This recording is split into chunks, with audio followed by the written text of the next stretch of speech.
Well, I'm back in my happy place. I went away for a few days, about a week, and came back, and it's always amazing how much a garden changes in a week. I'll be busy this week getting caught up. And my sister and neighbors did not pick nearly enough peas, so I've already picked about 2 pounds of peas. Well, in a week's time, I have my first tomato blossoms. This is an orange sunburst orange cherry tomato that is pretty prolific.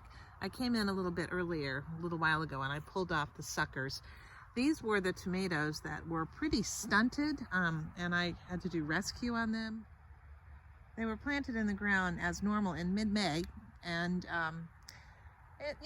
they've taken off now, and I can see that I'm going to have to get in here, do some work tomorrow. I'll do a video on how I'm tidying up and helping to support these tomatoes. I really want to see if some of those pumpkins have sprouted up yet. I planted those about a week ago, a little bit, maybe a couple days more, but let's see. All right, it looks like we've got good germination on the Seminole pumpkins. Those are these ones. So I can see we've got 3 that have sprouted. We'll see how these begin, and we'll choose the healthiest one to actually let develop. All right, and here's the Cinderella pumpkin. It looks like it probably just came up today. We'll see if another one comes up as well in this space. Oh my gosh, it's true. Yay! I'm so excited.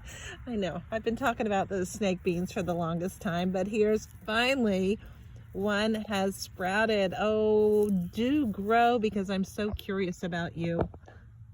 That's very exciting to me. I'm down at the southwestern end of my garden, and this is the cattle panel arch that Reed and I put up earlier this spring, and I said I was going to grow my snake beans. And I also put in some scarlet runner beans over here, and it looks like finally we're getting, I had this one had sprouted and that one, and then I put a few more in, and it looks like we've got some germination and sprouting. So that is very, very nice. Those will be very pretty blossoms. I'm honestly growing these scarlet runner beans mainly for the pretty flowers, not so much for the beans. But I don't know, well, maybe we'll harvest a few and see how they turn out. Oh, and the yarrow is in bloom. Isn't that pretty? That is such a beautiful plant, and you know, this is going to attract a lot of beneficial insects to help with pest management down here. One of the things I'm going to do in the upcoming days is harvest my garlic. It's time. Here's some more yarrow that's in bloom. I've talked about how I use flowers in my garden, and it just excites me so much. It makes me so happy, especially if I've been away for a few days or a week, to come back and see things blooming. And speaking of, look at these dahlias. I've always wanted to grow dahlias, and I put them in last year with no success, but these are looking very happy. Oh, they're so beautiful. Looks like these onions are bulbing up pretty nicely. Those are some red onions. Oh, and this was the other thing I was curious about. I now finally have some butternut squash that did germinate. Looks like 2 over there and 1 in that planting hole. So that's excellent. Hopefully we can get those growing. I wonder if the ones on the other side of the arch have sprouted. Yep, I've got germination here. Yay! Houston, we have butternut squash starting. I need to get in the garden. I gotta pick some peas for dinner.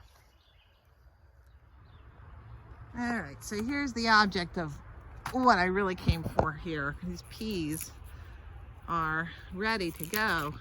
In fact, some of them are too fat, but you know, even though they're sugar snaps, when they get fat like this, you can just shell them and throw in, you can still eat the shells, but you can just pop them open. I've said many, many times, I'm just a regular person, not an experienced gardener of many, many years, just really started this in 2020.